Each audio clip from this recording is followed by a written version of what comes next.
salam sehat. Bertemu lagi dengan Ibu hari ini, di mana hari ini kita masih mempelajari tema 6. Nah, kita hari ini akan masuk ke subtema 2, di mana kita akan mempelajari pada mata pelajaran IPA dan Bahasa Indonesia.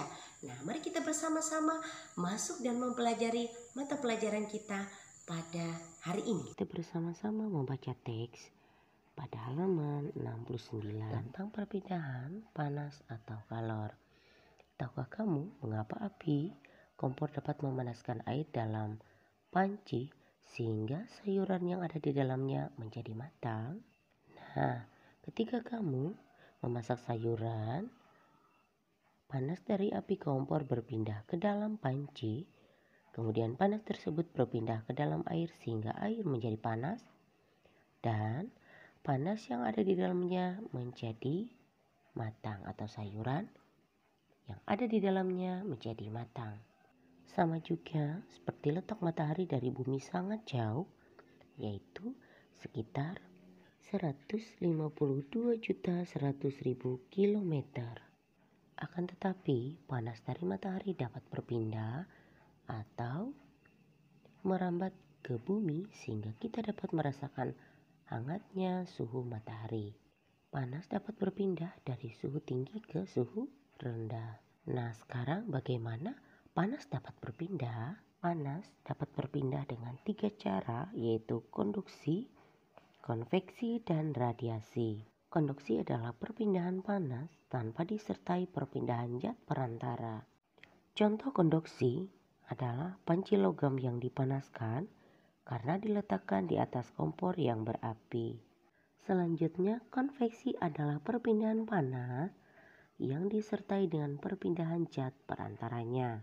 Contohnya adalah peristiwa misalnya air di dalam panci yang dipanaskan hingga mendidih. Sedangkan radiasi adalah cara perpindahan panas dengan pancaran yang tidak membutuhkan zat perantara. Peristiwa radiasi yang terjadi sehari-hari adalah sinar matahari yang sampai ke bumi dan menghangatkan udara serta makhluk hidup di dalam bumi.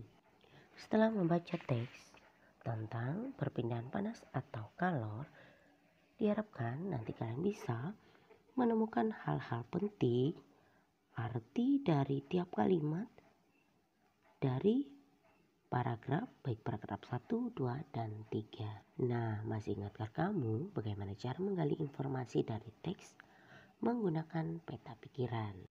Ibu ingatkan kembali langkah membuat peta pikiran. Pertama, menentukan kata kunci dari setiap paragraf. Kedua, menentukan informasi penting dari setiap paragraf.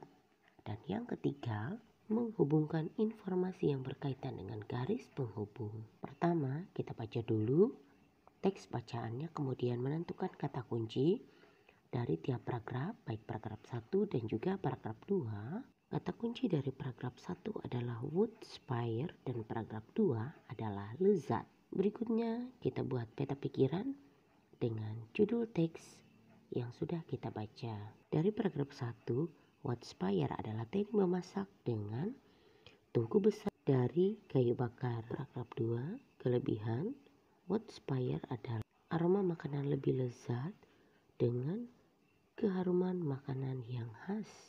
Selanjutnya, konduksi adalah perpindahan panas cara hantaran, di mana konduksi adalah perpindahan panas tanpa disertai perpindahan zat perantara. Contohnya adalah memanaskan batang logam, menyetrika pakaian menggunakan setrika listrik, mengaduk kopi panas dengan sendok logam. Contoh lain, peristiwa konduksi dapat dipergunakan dengan kegiatan memindahkan buku secara estafet.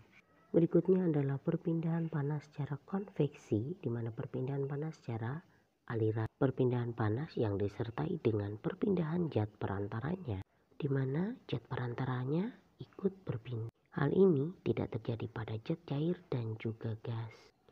Peristiwa konveksi terjadi pada saat merebus air. Air yang diletakkan dekat dengan api akan mendapat panas sehingga air menjadi lebih ringan. Air akan bergerak ke atas dan digantikan oleh air yang ada di atasnya. Demikian seterusnya. Perpindahan secara konduksi dapat diumpamakan dengan kegiatan memindahkan setumpuk buku dari satu tempat ke tempat lain. Perpindahan kalor juga mengakibatkan terjadinya angin darat dan angin laut.